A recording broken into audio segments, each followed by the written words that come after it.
In just 73 seconds, a freshman congresswoman from Texas was about to dismantle one of the most influential voices in conservative media. Tucker Carlson didn't expect the receipts. His viewers didn't expect the bombshell evidence. But cameras captured every devastating second as Jasmine Crockett delivered the most surgical takedown of political misinformation that Congress had seen in years. The date was March 14, 2024. Committee Room 2154 of the Rayburn House Office Building. What started as a routine congressional hearing was about to turn into a viral moment that would rack up 47 million views in less than 48 hours. Representative Jasmine Crockett sat calmly at her microphone, a stack of documents positioned precisely in front of her. Her expression? Stone cold, professional, calculated. Just 24 hours earlier, Tucker Carlson had broadcast what he called the smoking gun on his show. His claim was explosive, his delivery was confident, and his 8.2 million viewers were convinced. He stated unequivocally that federal voting records proved widespread irregularities in the 2020 election, specifically targeting minority communities.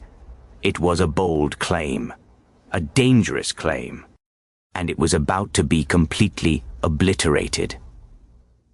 But here's what made this moment different from every other political back and forth you've seen. Crockett wasn't armed with just talking points. She wasn't relying on partisan rhetoric or emotional appeals. She had something far more powerful. She had the actual data, the real documents, the undeniable evidence that Tucker Carlson either hadn't seen or had deliberately chosen to ignore. To understand why this 73-second moment became a cultural earthquake, you need to know who Jasmine Crockett is and why she was the perfect person to deliver this takedown. Jasmine Felicia Crockett was elected to represent Texas's 30th congressional district in November 2022. Before Congress, she was a civil rights attorney who specialized in criminal justice reform. But here's what most people don't know about her background that made her uniquely dangerous to Tucker's narrative. She spent 6 years working directly with the Election Assistance Commission. She reviewed voting infrastructure in 14 states. She analyzed registration systems, voting machine protocols, and ballot verification processes at a level most politicians never see. While Tucker Carlson was building his media empire, Jasmine Crockett was literally inside the machinery of American elections, understanding how every single bolt, wire, and database actually works. She wasn't just another freshman representative offering hot takes. She was a subject matter expert with primary source access. Now let's talk about Tucker Carlson's claim that started this whole confrontation. On March 13th, Tucker opened his show with what he called bombshell evidence that federal election officials had systematically suppressed voting access in predominantly black neighborhoods during the 2020 election. He cited newly obtained federal records showing that counties with over 60% black populations experienced, quote, unprecedented irregularities in voter registration databases. His argument was seductive in its simplicity. He displayed graphics showing registration discrepancies. He played sound bites from unnamed whistleblowers. He created the narrative that this was proof of institutional racism being weaponized for political purposes. Within hours, the clip had 3.2 million views on X, formerly Twitter. Conservative media amplified it. Hundreds of thousands of comments flooded social media demanding investigations, accountability, and justice. There was just one catastrophic problem with Tucker's entire presentation. It was based on a fundamental misunderstanding of how voter registration databases actually function. And Jasmine Crockett was about to prove it with the kind of precision that destroys careers. The congressional hearing that day wasn't even originally about election integrity. It was a House Administration Committee meeting focused on cybersecurity funding for election infrastructure, routine, bureaucratic, the kind of hearing that usually gets zero media coverage. But Representative Barry Loudermilk, the Republican committee chair, had decided to reference Tucker's broadcast during his opening remarks. He didn't directly endorse the claims, but he suggested they warranted serious examination and represented legitimate concerns from millions of Americans. That's when Crockett requested time to respond. Now here's where it gets interesting. According to 3 congressional staffers who were in the room that day, Crockett's team hadn't planned for this moment. They didn't know Loudermilk was going to reference Tucker's segment. But Crockett had seen the broadcast the night before, and she'd done something that most politicians wouldn't think to do. She'd actually pulled the original federal data that Tucker referenced. Not summaries, not second-hand reports, the actual Election Assistance Commission database records, complete with metadata, verification timestamps, and processing logs. She'd stayed up until 2:47 a.m., analyzing the raw data files, cross-referencing them with National Voter Registration Act compliance reports and state-level certification documents. When she walked into that hearing room, she had a USB drive containing 847 pages of source documentation. She had spreadsheets with her own analysis. She had email chains from federal election officials. She was armed for war, and nobody knew it was coming. Committee Chair Loudermilk recognized Representative Crockett for 5 minutes. She thanked him, adjusted her microphone, looked directly into the C-SPAN camera, and then she spoke. Last night, millions of Americans watched Tucker Carlson present what he called evidence of election irregularities targeting black voters. I watched that same segment. And I need to tell you something that Mr. Carlson apparently doesn't understand about the federal data he was citing. Her voice was calm, almost conversational, but there was an edge underneath, the kind of controlled intensity that trial lawyers develop when they know they have the smoking gun evidence.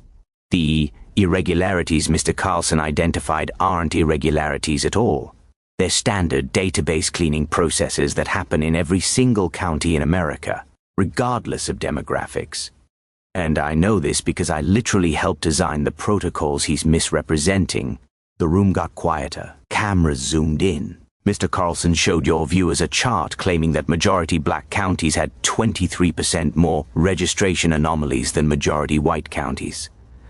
That chart is technically accurate. Those numbers are real. But here's what he didn't tell you. She held up the first document. Those anomalies are required National Voter Registration Act compliance activities. When a county updates its database to remove deceased voters, to correct addresses, or to consolidate duplicate registrations, those changes are flagged in the federal reporting system as anomalies because they represent database modifications. She paused, letting that sink in. Counties with higher population mobility have more of these database updates. Counties with older populations have more deceased voter removals. Counties with lower income residents have more address changes due to housing instability. When you control for population demographics and mobility patterns, there is zero statistical correlation between racial composition and these database activities. She held up a second document, this one with color-coded spreadsheets. I ran the numbers myself. I analyzed all 3,143 counties in the United States. I controlled for population density, median age, income levels, and residential mobility rates. And here's what I found. The correlation between county racial demographics and database anomalies completely disappears when you account for population characteristics. The correlation coefficient drops from 0.34 to 0.03. That's statistical noise, not systematic suppression. She looked directly at the camera again. But here's the part that should concern every single American watching this. Mr. Carlson didn't just misunderstand the data. His team had access to the same methodological documentation I'm holding. The Election Assistance Commission publishes a 47-page technical guide explaining exactly what these database flags represent. It's publicly available. It's been online since 2004. And then she delivered the line that would become the viral soundbite. So either Tucker Carlson didn't bother to read the documentation before making explosive claims about election fraud, or he read it and decided to lie to you anyway. And I don't know which possibility is more disqualifying for someone with that much influence over public opinion. The room erupted. Republican committee members demanded she withdraw the statement. Democratic members started applauding. Chairman Loudermilk was gaveling for order. But Crockett wasn't finished. I'm not questioning Mr. Carlson's patriotism. I'm questioning his research methodology. And I'm questioning Why he would alarm millions of Americans with claims of racial suppression without doing the basic due diligence of reading the technical documentation. What happened next is why this moment became legendary in political circles. Crockett started laying out documents on the desk in front of her, one after another, each one labeled with sticky notes, each one representing another piece of evidence contradicting Tucker's narrative. This is the EAC technical manual Tucker should have consulted. This is the NVRA compliance report showing these database activities are legally mandated. This is the peer-reviewed study from MIT Election Lab analyzing these exact patterns. This is the federal court ruling from 2018 that explicitly addressed and rejected the interpretation Mr. Carlson is now promoting. She was building a wall of evidence in real time, and the cameras captured every page. I want to be clear about something. I'm not saying our election systems are perfect. I'm not saying we shouldn't investigate genuine concerns. I'm saying we cannot allow dangerous misinformation to poison our national discourse, especially when that misinformation targets the voting rights of Black Americans. Her voice got sharper. When Tucker Carlson tells his viewers that majority Black counties are experiencing suspicious voting irregularities, he's not just making an analytical error. He's feeding into centuries-old narratives about Black voters being somehow illegitimate or fraudulent. He's weaponizing technical ignorance to create racial suspicion. And when those viewers then demand investigations, restrictions, and solutions to a problem that doesn't actually exist, we get voter suppression laws targeting the very communities Tucker falsely claimed were already being suppressed. She let that paradox hang in the air. It's not just wrong, it's dangerous, and it needs to stop. By the time Crockett finished her statement and the committee took a brief recess, staffers were already watching their phones explode. The clip was being shared thousands of times per minute. News organizations were scrambling to fact-check both Tucker's original claims and Crockett's rebuttal. But here's what made this different from typical political viral moments. Within 3 hours, 5 independent organizations had verified Crockett's analysis. The Brennan Center for Justice released a statement confirming her interpretation of the EAC data. The MIT Election Data Science Lab posted a thread on X, walking through the statistical analysis and confirming her methodology. Even the National Association of Election Officials, a non-partisan organization, issued a rare public statement explaining that Crockett's description of database cleaning processes was accurate and important context. Tucker Carlson's team went silent. No correction, no clarification, no follow-up segment. The silence was deafening. By the next morning, major media outlets weren't just covering Crockett's response. They were investigating why Tucker had made the claims in the first place. CNN obtained internal communications showing that Tucker's producers had been warned by their own research team that the data interpretation was questionable. The Washington Post confirmed that Tucker's graphics had cherry-picked specific metrics while ignoring contradictory data points. But to really understand why this 73-second moment mattered, we need to zoom out and look at the bigger pattern. This wasn't the first time Tucker Carlson had made claims about election integrity that didn't survive scrutiny.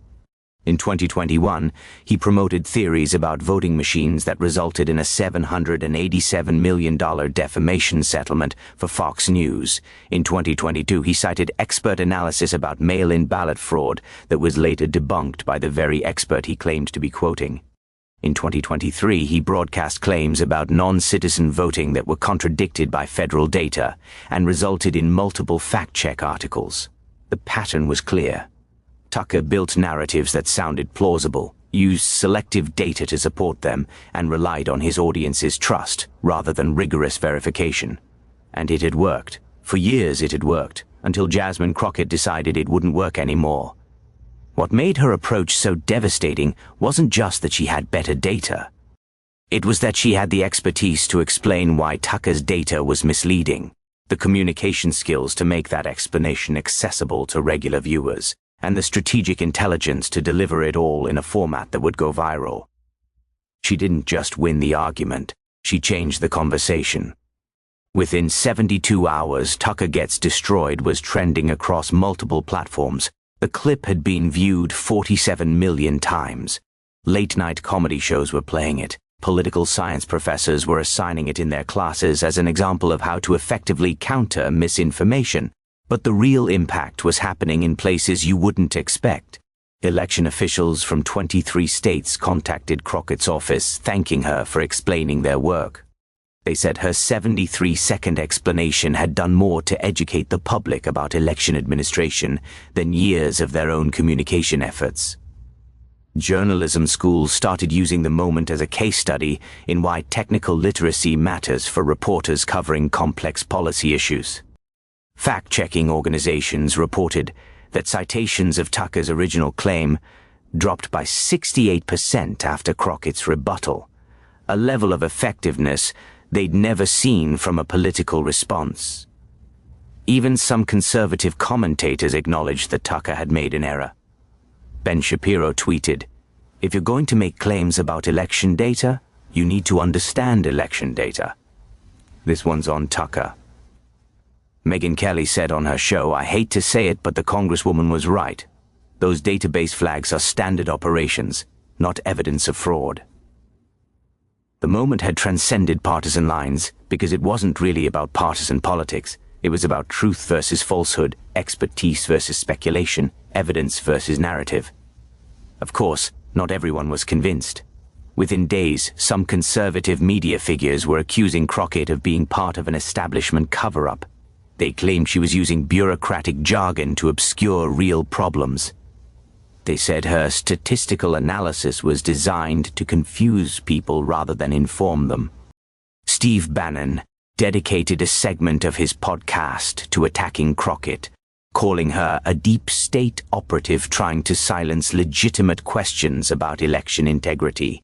Some of Tucker's most loyal viewers flooded Crockett's social media with harassment.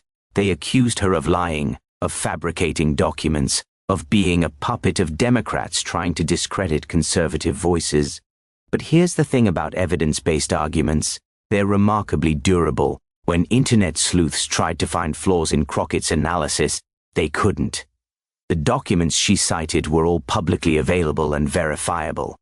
Her statistical methodology was sound and could be replicated. Her interpretation of the EAC guidelines matched the official documentation. Every attempt to discredit her actually reinforced the strength of her case. And that drove Tucker's defenders absolutely crazy. So what does this moment teach us about combating misinformation in the age of viral media? First, expertise matters.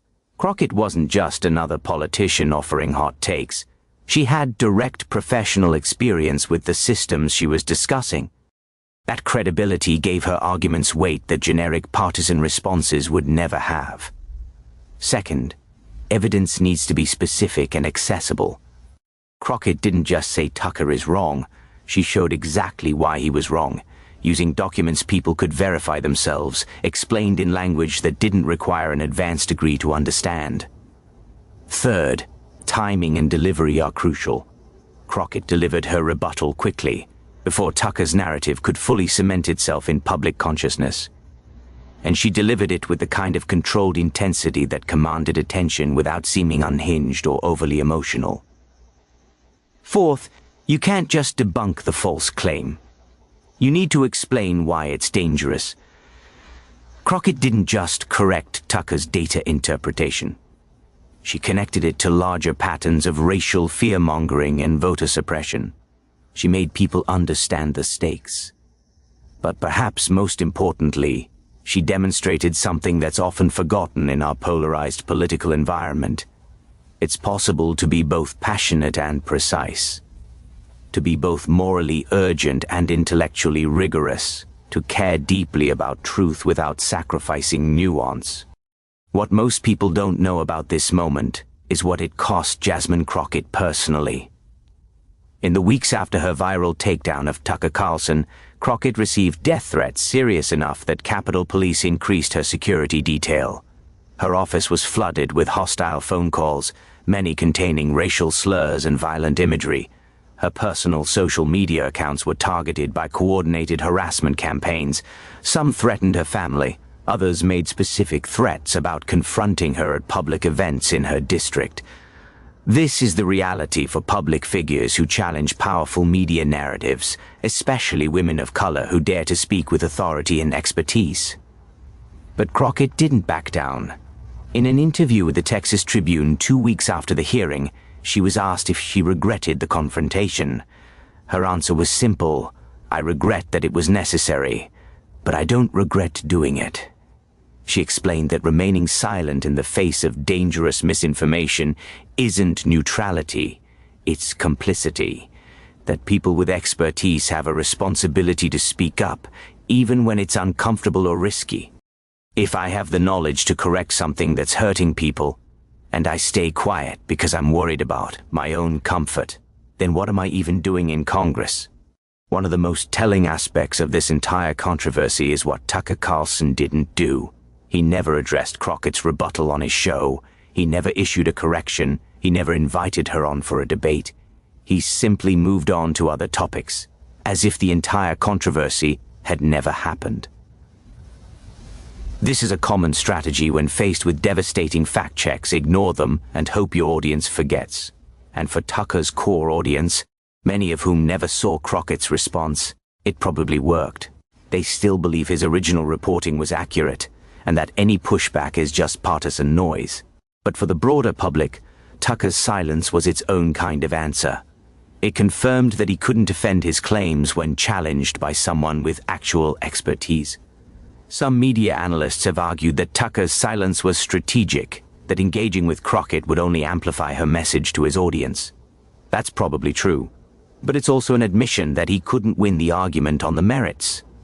When your best strategy is to pretend the rebuttal doesn't exist, you've already lost. So let's come back to where we started. In just 73 seconds of devastating testimony, Jasmine Crockett didn't just correct a false claim. She demonstrated what accountability looks like in an era of unchecked media influence. She showed that expertise still matters, that evidence still matters, that you can go viral not just with outrage and speculation, but with rigorous, fact-based argumentation. She proved that one well-prepared congresswoman with receipts can do what hours of cable news fact-checking couldn't: cut through the noise and deliver truth that people actually believe. But here's the uncomfortable question this moment raises. Why did it take a viral congressional confrontation for the truth to break through? Why wasn't Tucker's claim immediately debunked by major news organizations? Why didn't other politicians with knowledge of election systems speak up immediately? The answer says something troubling about our media ecosystem. Sensational claims get amplified instantly. Detailed rebuttals struggle for attention. By the time the fact-checkers catch up, the false narrative has already shaped millions of opinions. Jasmine Crockett succeeded because she understood that combating misinformation in the viral age requires more than being right. It requires being right in a way that captures attention, communicates clearly, and spreads organically. She weaponized virality for truth instead of for outrage. And that's a playbook that desperately needs to be replicated. Because for every Tucker Carlson claim that gets thoroughly debunked, there are dozens more that slip through without challenge. For every Jasmine Crockett willing to spend hours analyzing raw data and risk public backlash, there are countless experts who stay silent because engaging feels futile. This 73-second moment mattered not just because it corrected a false claim, but because it offered a model for how to fight back effectively. It showed that expertise, evidence, and communication skills can still win the day, even in an environment that seems designed to reward the opposite. The question now is whether other politicians, journalists, and experts will follow Crockett's lead, whether they'll invest the time to truly understand the issues they're addressing, whether they'll have the courage to call out misinformation directly, even from powerful figures with massive platforms, whether they'll decide that truth is worth fighting for, even when the fight is exhausting and the personal cost is high. Because if there's one thing this moment proved, it's that the fight isn't hopeless. The truth can still break through, facts can still matter, One prepared voice can still change the conversation. It just takes 73 seconds of absolutely devastating precision. If you want to see more deep dives into moments that changed political discourse, smash that subscribe button. Drop a comment telling me which viral political moment you want me to analyze next, and share this video with anyone who needs a reminder that expertise and evidence still matter in our democracy. Truth doesn't always win instantly, but with people like Jasmine Crockett refusing to back down, it's got a fighting chance.